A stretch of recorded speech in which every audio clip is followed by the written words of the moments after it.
Hi, my name is Delphine. I'm here at the Santa Lucia Global office in Cainta, and we're bringing you again one of our training programs para po sa mga ahente natin. At the same time, for those buyers na kakilala nyo who might also want to see ano ba yung mga tinuturo natin dito sa Santa Lucia, this is one topic that both agents and buyers alike would really want to understand. Kasi mga pong buyers hindi naiintindihan, nagbabayad sila. And by knowing this topic that we are going to discuss today, at least may advantage sila. Nalalaman nila kung paano sila nakakatipid sa binabayaran nila sa Santa Lucia. So, our topic for today is the principles and application of the diminishing balance formula. So, siguro naririnig natin itong diminishing balance, ginagamit siya ng mga ahente, pero dito honestly po, maraming ahente hindi nakakaintindihan ano ba yung diminishing balance formula. So, I'm gonna explain it to you, and hopefully, as we proceed, maintindihan nyo na dapat importante na may paliwanag ito sa mga buyers natin. So, kung nakikita nyo yung screen natin dito, nakalagay dyan, nag-advance daw siya ng bayad niya, tapos ang laki pa ng interest niya. Why? In all honesty, for every monthly amortization that you pay, yung monthly amortization, ang ginagawa natin, okay, from the monthly amortization, a portion of that monthly amortization is actually going to the interest. Okay? Ang inuunang binabawas dyan sa monthly amortization nyo, yung interest. Kung ano yung matira, yun ang ina-apply ko against dun sa principal balance ninyo. So kung may balance kayo sa lote or property na binili ninyo, nagbayad kayo ng amortization, ang unang pinikwenta magkano yung interest. Pag may sumobra dun sa interest, yun lang na-apply dun sa balance nyo. We're gonna look at it in a sample computation here. So halimbawa po, granting yung balance, assumption natin dito, the buyer has already paid the down payment, assuming 20% yung down payment. So, may 80% balance pa siya. In this example that we're using, 3.8 million yung balance niya. So, paano ginagawa? Minumultiply natin yan by the applicable fixed factor. So, halimbawa, 10 years at 14%. All the agents right now, meron silang fixed factor table. Well, standard po yun, kasi namin fixed factor. Standard factor rate na ginagamit po ng lahat ng ahente. The banks are also using it. So, for 10 years at 14%, ang fixed factor natin, 0.0155-26644. If you multiply that, ang lalabas na sagot, 59,555.13. So, yun yung magiging monthly amortization ng buyer for a period of 10 years. Kasi 10 years yung kinumpit natin. If they want to pay in 5 years, there's a different factor for 5 years. So, tingnan po natin yan. Halimbawa, ang balance niya, 3,835,000. Yan po yung kanina. Nung kinumpute natin, magbabayad siya ng monthly amortization. How much? 59,555.13. So, halimbawa lang, assuming lang, no, January 13, 2016, nagbayad siya ng 59,000. How much would be the interest? 45. Laki, no? Marami yung nagugulat sa umpisa. Kasi habang nagsisimula pa lang during the initial months and years of your payment, malaki talaga ang pupunta po sa interest. Imagine sa 59,000 na binayad nyo, 45,000 ang interest. Okay? Magkano natira doon? Pag binawas ko ito, ang natira na lang 13,000. Yun lang po yung mababawas dun sa principal balance ninyo na 3,835,000. So 3,835,000 minus 13,000, ang principal nyo pa 3,821,000. So malaking portion ang napupunta sa interest kesa doon sa principal balance. But as you proceed with the payments palit ng palit yung interest, palaki naman ang palaki yung principal. Halimbawa, February 13, the following month, nagbayad ulit siya.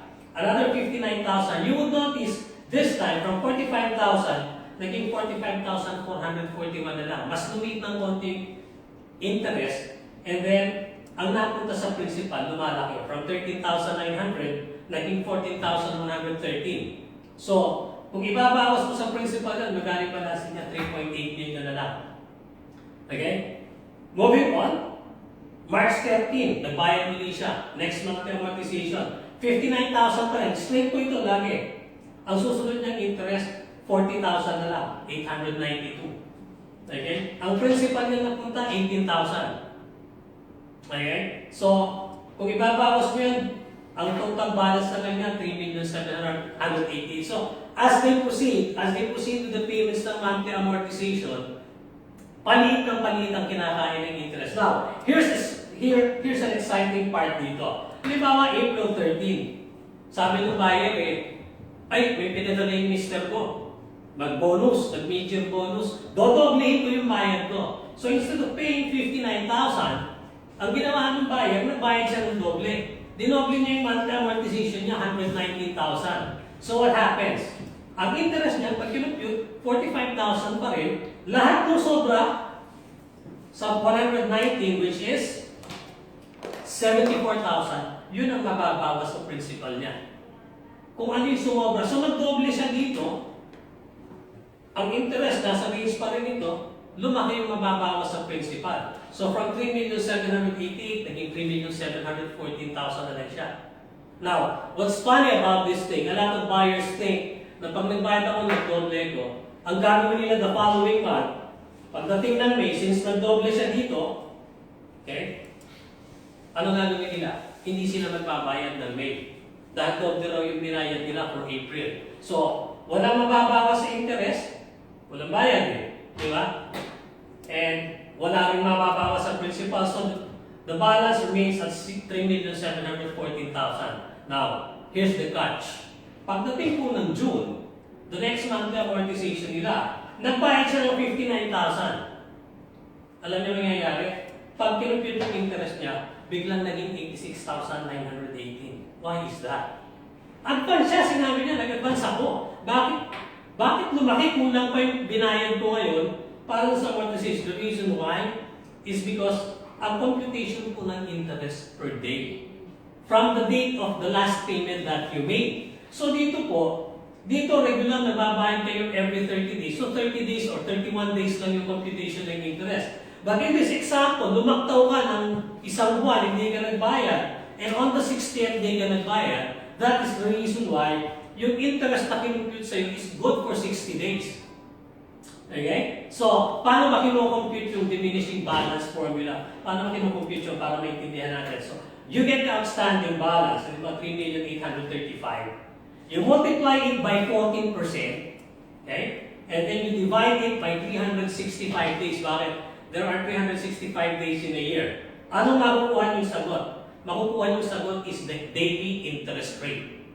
Okay? Kasi di ba per annum ito eh. Yung 14% is per annum. So that's 1 year of interest. So pag dinivide mo by 365 days, lalabas yan per day. Ang interest nyo actually is 1,471.42 per day. You multiply that by the number of days kung ilang araw nung lumagpas simula nung huli kang naghulog. So halimbawa, 31 days lumipas since your last payment, ang interest mo, 45,607.82. 1,471 times the number of days, 45. So pag tinignan mo yung 45,607, right, yan. Ito yun. So from 59,000 na binayad mo, ito. Ang interest. Yung sobra, yun lang yung mababawas dito sa principal balance. Now, this is your new balance. Pag tinanggal mo yung 13,000. Sa susunod na magbayad ka on February, kukunin namin yung balance na bago, 3,821,000, i-multiply ulit namin by 14%, divided by 365 days, ang bagong interest rate mo, 1,465. Medyo lumiit ng konti kesa dun sa dati. So, 1,465 times 31 days ulit, 45,441. Yun naman yung bagong interest na yun. So, lumiliit. As you proceed, habang lumiliit yung balance mo, lumiliit yung interest na ina-apply sa'yo. Okay? So, ang point natin, friends, what am I trying to say here? Marami pong buyers hindi naiintindihan na assuming in this particular case, ang nakalagay na amortization natin is 55,000. Kung kaya niyong lakihan yung 55,000, it is to your advantage. Kaya nyo, halimbawa, 60,000, 70,000, put in a bigger amount of amortization. Bakit to? Because you bring down the principal immediately. Habang lumiliit yung principal, lumiliit din yung interest na binabayaran ninyo. Umiiksi pa yung time frame ng pagbabayad ninyo. In other words, one of the best ways to save is understanding kung paano kayo nagbabayad. Hindi lang yung bayad kayo ng bayad. Of course, alam niyo po na if let's say you have 10 years to pay, nilalakihan nyo. Pag na-cut short yan ng 8 years, actually you save 2 years of interest. Kasi per day po yung interest niyan. And this is one thing that a lot of agents and buyers should understand. Dapat po mapaliwanag ito ng maigi. So I hope you learned something from today's session. I hope you learned about the diminishing balance formula. Thanks for joining. See you again during our next session.